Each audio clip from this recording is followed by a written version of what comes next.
This morning, more Hollywood heavyweights are being accused of sexual harassment. There are new developments in the scandal involving movie mogul Harvey Weinstein. New allegations, against Kevin Spacey, Louis C.K., James Toback, Jeffrey Tambor, director Brett Ratner, actor James Franco, actor Dustin Hoffman. This is also the story of an open secret.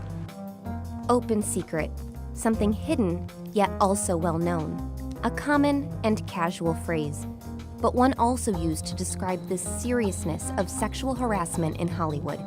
It happens, everyone knows it, but we don't talk about it, like an excuse.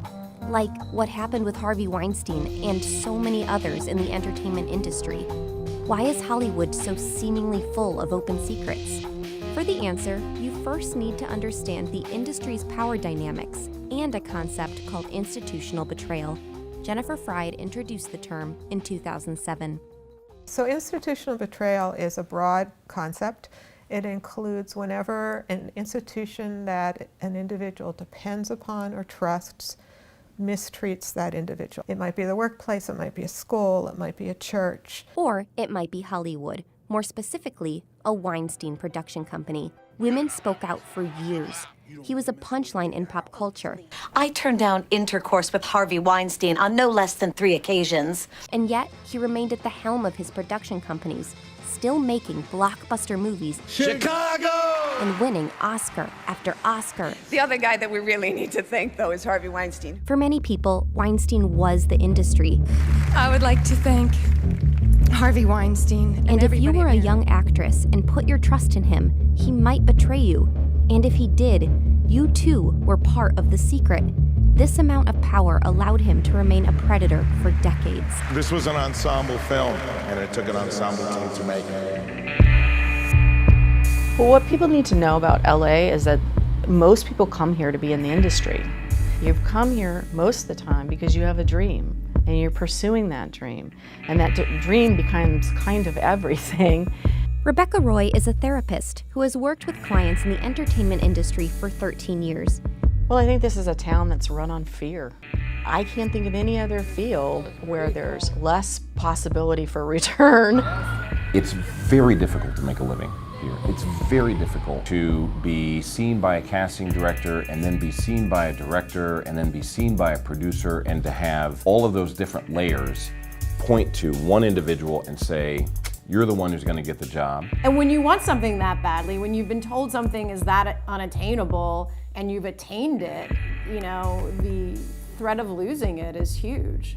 In order to be any kind of artist, you have to be willing to be open and vulnerable. Imagine you're an actor or an actress and you've got the role of a lifetime, and this person can make or break your career, and they cross a line with you, and they make it seem as if it's part of the audition or it's part of the role. There are many people who look at that as an opportunity. This power dynamic, in which the actress is completely dependent on a director or producer or executive, creates an opportunity for something called betrayal trauma. This happens when the abusive person is someone the victim depends on or has a relationship with, making the abuse particularly harmful. When things happen inside an institution that are betrayal traumas, how the institution acts can then be another layer of betrayal. The behavior of Weinstein and his staff shows how much damage an institution can do. Take Mira Sorvino.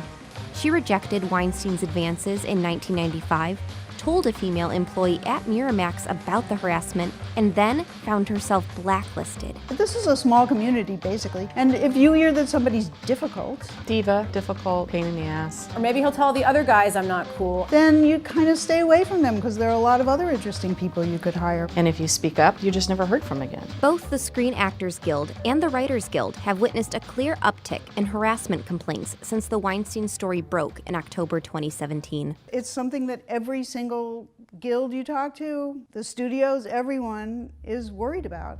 Hollywood doesn't have an HR department. There isn't an office or a person to whom you can report abuse. And while the Screen Actors Guild has taken steps to confront harassment, it's a complicated process. And sometimes things can get blurry on set. They are not working in a bank. You're on sets where people are faking sex in a scene. Sometimes the line isn't clear.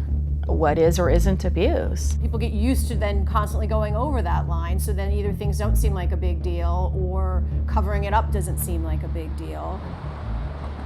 So why is the Me Too moment happening now? Is it the power of social media? Is it A-list celebrities inspiring others to share stories? Or maybe it's millennial women emerging as leaders and changing workplace cultures. Why are women finally being heard? And when you're a star, they let you do it. You can do anything. Whatever you want. Grab them by the pussy. You can do anything. It had been a year since the Trump's Access Hollywood tape had broken, and once again, all these women on Facebook and social media were feeling compelled to tell their stories of sexual assault and harassment. This is my friend Eloise. Tess Rafferty, a writer who worked on the pop culture show The Soup for almost 8 years, was one of the organizers of the Take Back the Workplace March in Los Angeles. There's a certain mad as hell, we're not going to take it anymore thing that kind of is the result of last year's election. Every woman I know has a story, and most of them have more than one. It's like you can't throw a rock in this town and not hit someone who hasn't sexually harassed somebody or assaulted them. Weinstein wasn't the only person in Hollywood who repeatedly crossed the line and got away with it. These men, and the many others like them in the industry, are the ones making our favorite movies and TV shows.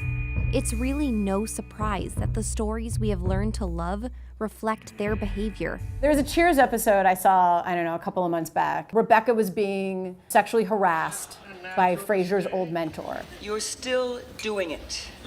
You have a hole in your sock. Like it? And no one believed her. And they were mad at her for accusing him, and they told her it was in her head, and they told her it was silly. Without the laugh track, it just plays like a drama of what most women face in their everyday lives. Do you realize that you are impugning the reputation of the man that literally wrote the book on fidelity and marriage?